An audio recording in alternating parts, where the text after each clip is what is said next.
Hey guys, welcome to another episode of Darth Tyrax Presents. I'm Darth Tyrax, and in this episode, we're going to talk about Star Wars. Um, Star Wars has been around a very long time, over 45 years now, but it has been a huge influence in my own life from day one.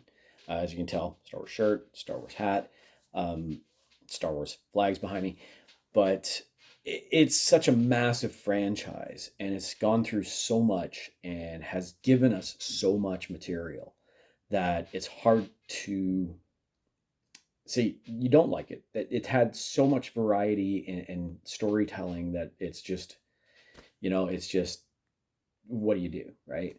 Um, so we'll start at the beginning. A New Hope comes out in 1977.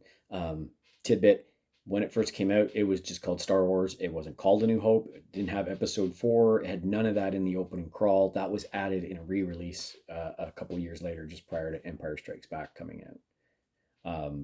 It was followed up by Empire Strikes Back and Return of the Jedi. Marvel Comics had created a comic series which ran, I think, like 107, 108 issues. There was a couple of books that came out because there was was it Splinter in Mind's Eye? There was a Land of Calrissian trilogy and Han Solo trilogy, but that was all early on.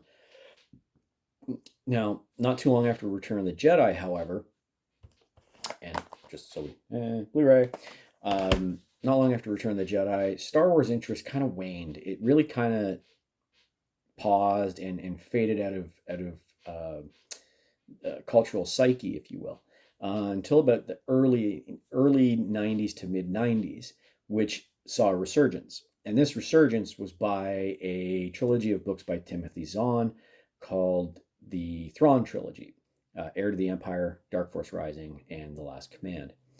At the same time, however, there was a comic series that came out by Dark Horse Comics, a couple actually. There was Dark Empire, and that was followed by a series called Tales of the Jedi.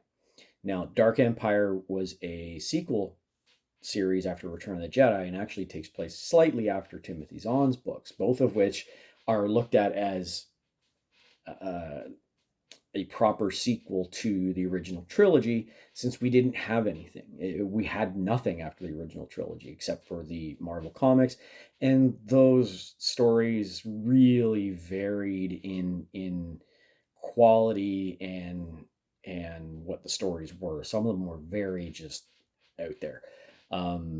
They're interesting, they're fun to read, but they're just like way out there. So this Dark Horse Comics with their comics and this new trilogy by Timothy Zahn really kind of relaunched Star Wars into the cultural environment. And it just kind of grew from there. We started getting more books. We started getting further comics. We started getting new video games. And, it just kind of snowballed and grew and grew. And to the point that one of the things with when the movie Jurassic Park came out, George Lucas was satisfied with the technology that Industrial Light and Magic now had, that he was going to make prequels. And we got the first one of those in 1999, Episode 1, The Phantom Menace. At that point, there'd been a slew of books, more comics, more video games. And by and large, it had become more of a cultural phenomenon by the time Episode 1 came out. Now, we had Episode 2 and 3 followed that. We had, I can't remember, Tartakovsky shorts for Clone Wars, which was set between Episodes 2 and 3, but they're not taken as at face value just because of what they were. And then in the mid to later 2000s, they did the Clone Wars TV series, 5 seasons of it, in fact. Then that was the end of that. And then we have the Disney purchase. Now, I'm not going to badmouth Disney because, frankly, I like what Disney's done. Because at this point, there was so much bloat outside of the movies and visual media, something needed to be done. And their purchase allowed them to do that. Not long after their purchase, they said, we're doing a new trilogy. It's going to be a sequel trilogy. We have plans to do individual films as well. And I think it was 2014 when they decided, you know what? As much as everyone likes most of what was there, it was just so much bloat that they kind of just went, all right, we're going to take this, we're we're going to put it over here. We're going to call that Legends, but we're going to reset things. And they created the story group, the Star Wars story group, which tries to fit everything together. And in my opinion, they've done a very good job of that.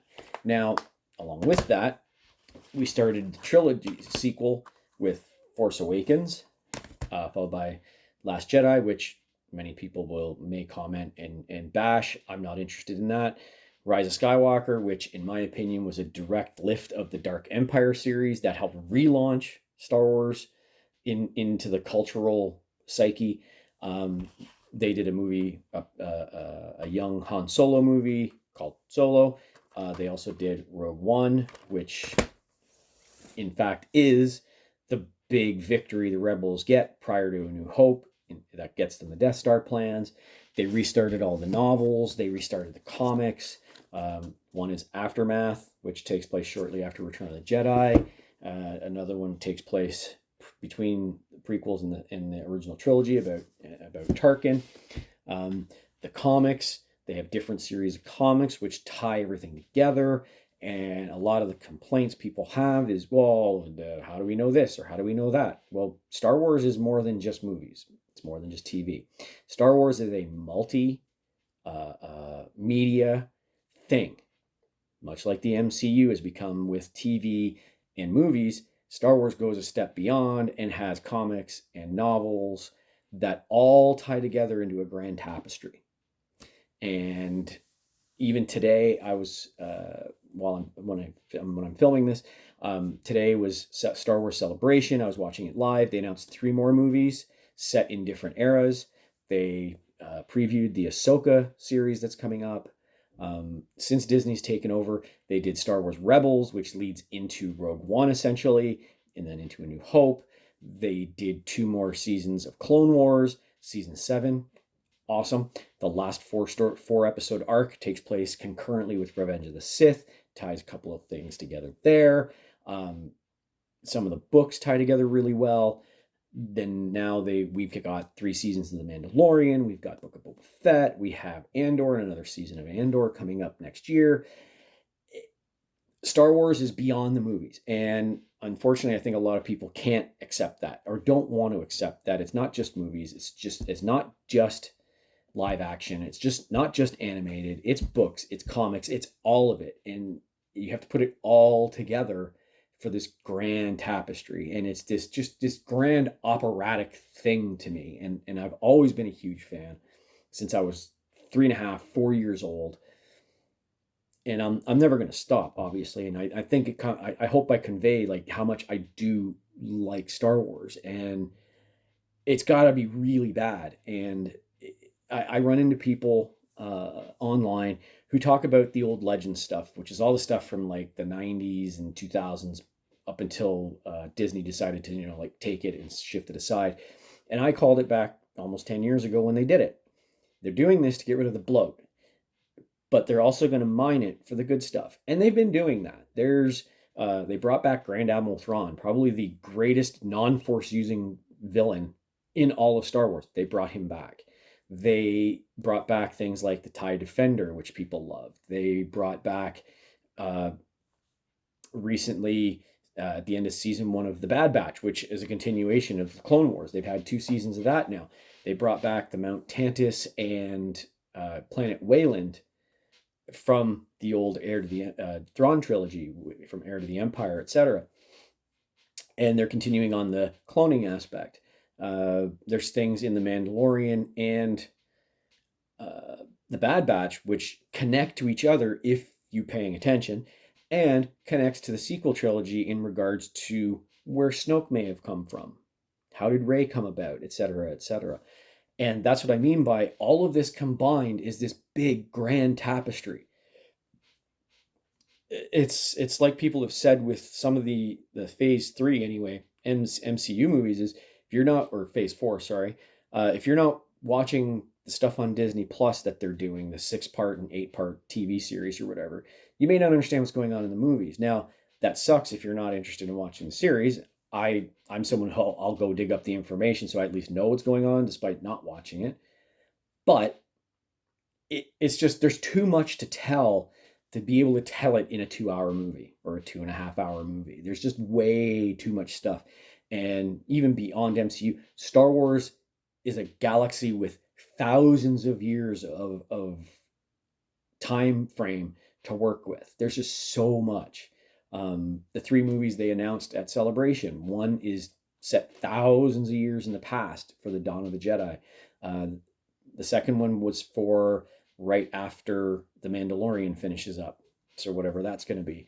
And another one is post sequel trilogy about, from what I understand, Rey building a new Jedi, trying to build a new Jedi Order. There was also a series called The Acolyte, which they've talked about, and they're deep into production on, and it's set between the High Republic era, which is about 200 years before the movies, and the era of the movies. So it's somewhere like 100 years in between the two. So it's almost dead center. I like to think that maybe we see a Darth Plagueis coming to power as the current Sith Lord, and maybe even a young Palpatine showing up at the end of it. Hard to say. I haven't really seen any good information on it. But Star Wars is such a wide variety of thing, and even though it started out, it's good versus evil, black and white, like it's just very plain as day. Bringing the books in, the comics, even with more so with the reboot now, and we have a Rogue One, and we have a Mandalorian, and we have an Andor, and even stuff in Clone Wars and Rebels, and all of this, they introduce a lot of gray, and the galaxy's not black and white. Real life is not black and white. I know movies and things are for escapism, but escapism works really well if you can relate to it somehow many times. And seeing a moral quandary, or understanding why something is such a difficult choice, or why they make that choice, makes things even more enjoyable for me.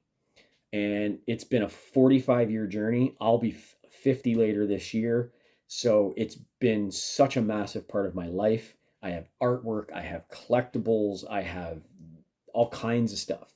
I play the various games like X-Wing, Armada, and Legion. Why? It's Star Wars. Of course I'm going to play it.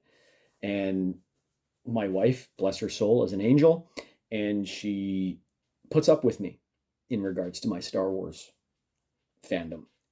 But it's such a great fandom. I know pretty much everybody knows Star Wars, and I just felt I had to present it and give my perspective on it. So I hope you enjoyed this. Again, it's my biggest fandom thing, followed distantly by probably Palladium's Rift setting and Macross. They're set probably 2A, 2B, or 2 and 3, but they're a distant second and third behind Star Wars for me. So I hope you enjoyed this. I tried to talk about everything, and I hope I explained like why I enjoy it. It's just such an awesome thing for me. So until next time, and we'll talk to you later. Cheers.